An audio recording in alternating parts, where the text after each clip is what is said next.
عاوز تكون أب ناجح؟ دي لوحدها خطوة كبيرة منك. بتقول إنك بتحب أولادك وعاوز تكون ليهم سند حقيقي، بس خلي بالك، النجاح في الأبوة مش معناه إنك تبقى مثالي، معناه إنك تبقى موجود بحب ووعي وتساعدهم، وإن هم يكبروا وحاسين بالأمان والثقة. وجودك مهم جدا بالنسبة لأولادك والبيت. مش لازم تقعد بالساعات، بس كل يوم حتى ربع ساعة تكون فيها معاهم من غير تليفون ولا توتر. اسمعهم واسألهم عن يومهم، وخلي ودنك دايما مفتوحة لقلبهم. السلام عليكم ورحمة الله وبركاته. أهلا ومرحبا أعزائي المتابعين والمشاهدين، أهلا بكم في موضوعنا اليوم. عاوز تبقى أب ناجح؟ يلا بينا نستكمل حديثنا. قبل ما نستكمل الحديث نصلي على رسولنا الكريم. اللهم صل وسلم وبارك على سيدنا محمد وعلى أحباب سيدنا محمد وعلى أصحاب سيدنا محمد عليه أفضل الصلاة والسلام. فلنستكمل باقي الحديث. خليك قدوة. هما بيتعاملوا معاك على إنك أنت الأب الرشيد العاقل المتزن، ودايما بتقول لهم كلام يوعي. لو اتعاملوا معاك بصدق هتعاملهم بصدق. المهم لازما يكون في بينكم صداقة وصدق وتواضع بين الأسرة وبعدها، ودي أهم حاجة، ركيزة كبيرة جدا بينك وبين أولادك. هيكبروا وهم فاهمين يعني إيه يتحملوا مسؤوليتهم منك أنت الأب. حتى لما تغلط قول لهم أنا آسف. مش عيب إنك تقول لهم أنا آسف، ولا إنك تغلط، لأن الغلط وارد. ده هيعلمهم إن يكون في شجاعة في الغلط. قواعد بالحب. حط حدود واضحة بس بطريقة محترمة. افهمهم ليه في وقت النوم وليه الموبايل مش طول اليوم. يعني الموبايل ما يكونش طول اليوم معاهم، لأن في حاجات لهم هم محتاجينهم في حياتهم، ولازم تفسر لهم ليه إن الموبايل يتعبهم، وإن أعصابهم هتتعب، عيونهم هتوجعهم بكثرة مسك الموبايل، بحيث إنك بتضع حلول غير الموبايل إن هم يعملوها. رد فعلك لهم بإنك تعملهم مثلا يروحوا حاجات ترفيهية، يروحوا نوادي، يعملوا أهداف تانية غير الموبايل، مسك الموبايل.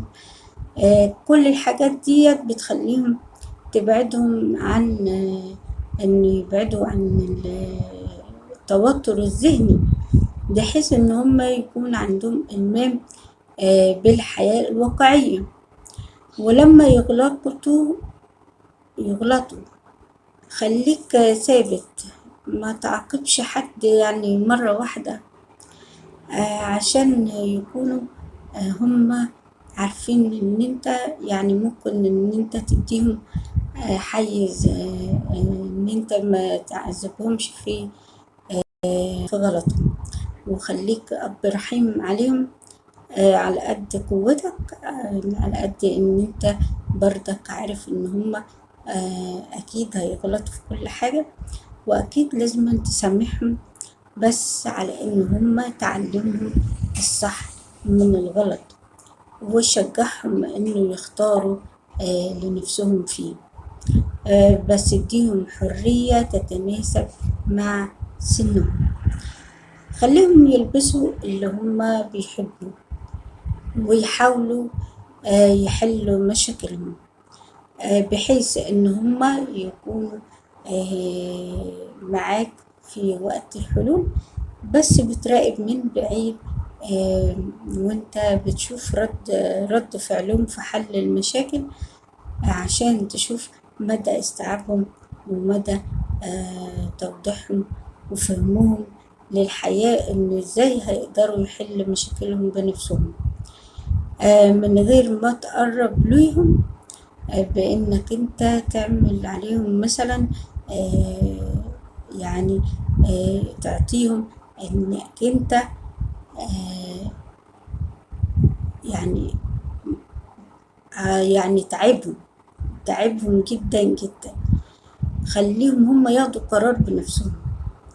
لو خدوا قرار بنفسهم هيبقوا مقتنعين بأي حلول هم بيعملوها، وكفاية إن هم شايفين كل الحاجات الحلوة ديت بإنك أنت مراقبهم، وإن الحب دوت محوط عليهم في حياتهم.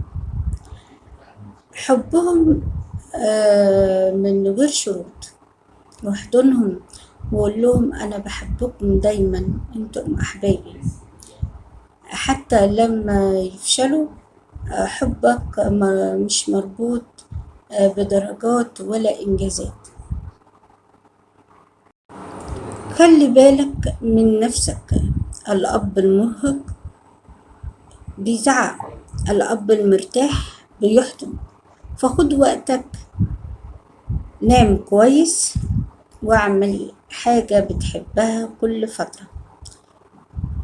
كن فريق مع الأم، والفريق بينكم أن كنتم يكون في اتحاد.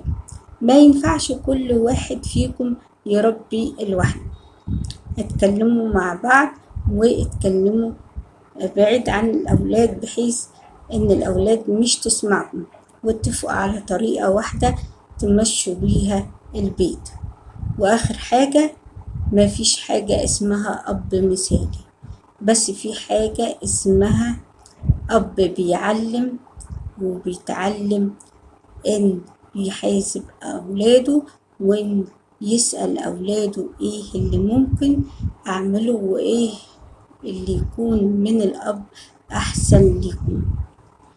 الذكريات، كل خروجة بسيطة، كل ضحكة، كل مرة حضنتهم فيها، كل ده بيفضل يكون له وقته، ويكون له ميزة في قلبهم، ويكبروا على الحب والتفاهم.